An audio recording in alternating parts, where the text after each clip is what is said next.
Hey there, Aaron here with A23D, and I'm just going to go over a quick modification for your Hasbro 1984 pack, which is basically improving the visual accuracy of the bumper by changing out the bolts on the side that come with it with some proper socket head cap bolts. So I put together this kit that you can get from me, or of course you could just do this on your own and source your own bolts and washers and things. But the kit basically comes with, here we go, let's take a look. It comes with 4 of the socket cap 1/4 inch by 20 threaded screws, and they are about 1 inch long. And then 4 washers of your choosing, which would either be the stainless steel or the brass, depending on which type of look you want to go for, and Ghostbusters 1 or 2, and whatever different pack variations. But as you can see, the stock bumper here just uses these Phillips screws. So we first want to start out by removing these Phillips screws, and then we have to enlarge the holes so that those new bolts can fit through.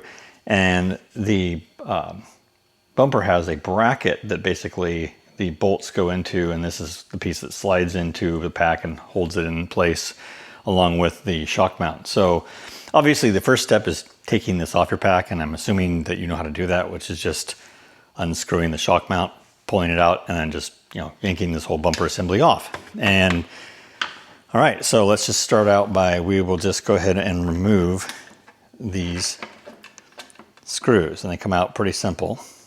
Like I said, they just are Phillips, so we'll just take them off.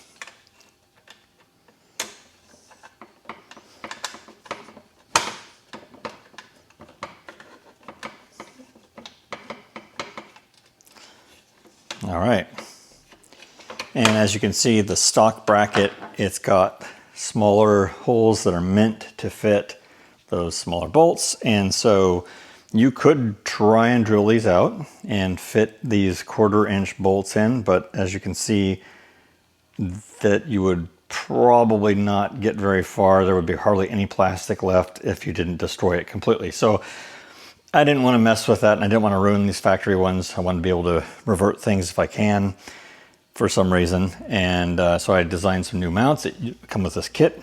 And essentially these just have larger holes for these bolts to thread right into, and they just slip in place where the old ones are. So you just take the old bracket out, and we just toss the new bracket in. And as you can see, it fits just like it should.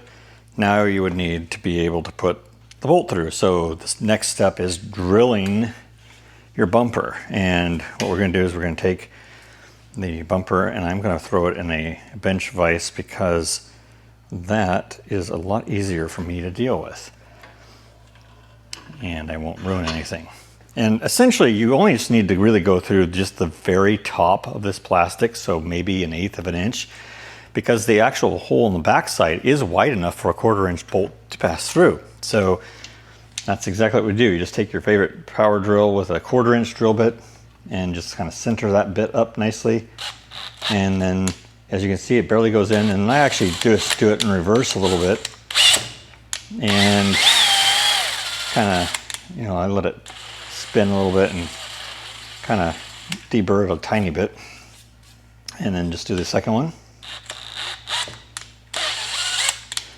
As you can see, like I was doing it kind of in reverse a little bit, and just kind of, do that same motion there.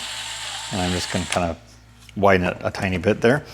All right, and then we can just verify that we take the 1/4 inch bolt, and it should just fit in here and go all the way through. It does, perfect. So now we take our bracket, which is right here, and the bumper, like I said. We install that just as so by pushing it in place, and it will probably stay in a little bit, but you'll have to hold it. So then we just take the bolt and our washer of our choosing. I'm going to go ahead and use the brass. I like the brass one. So I'm just going to stick this brass washer over the head, and then I am just going to quickly kind of just tighten this a little bit just to get it going.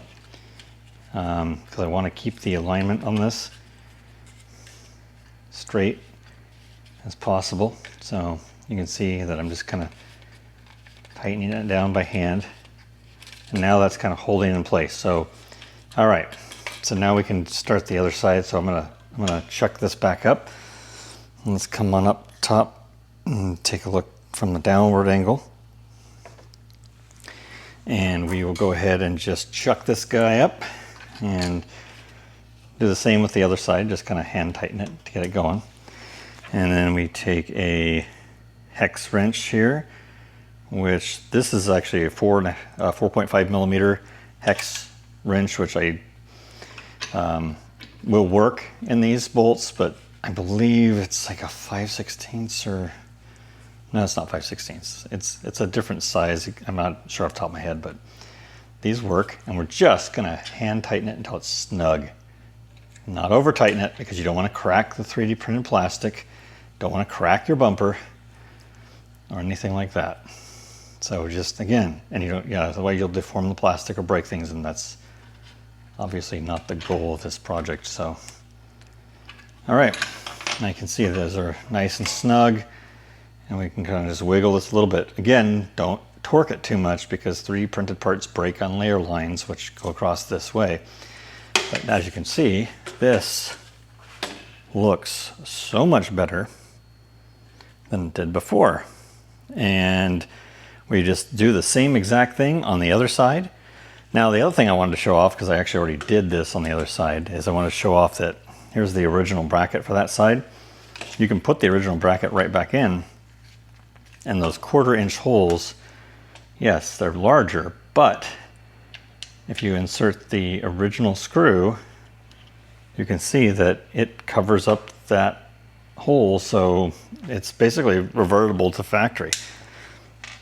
All right, so I will go ahead and finish this up, and we'll put this on the pack and see how it goes from there.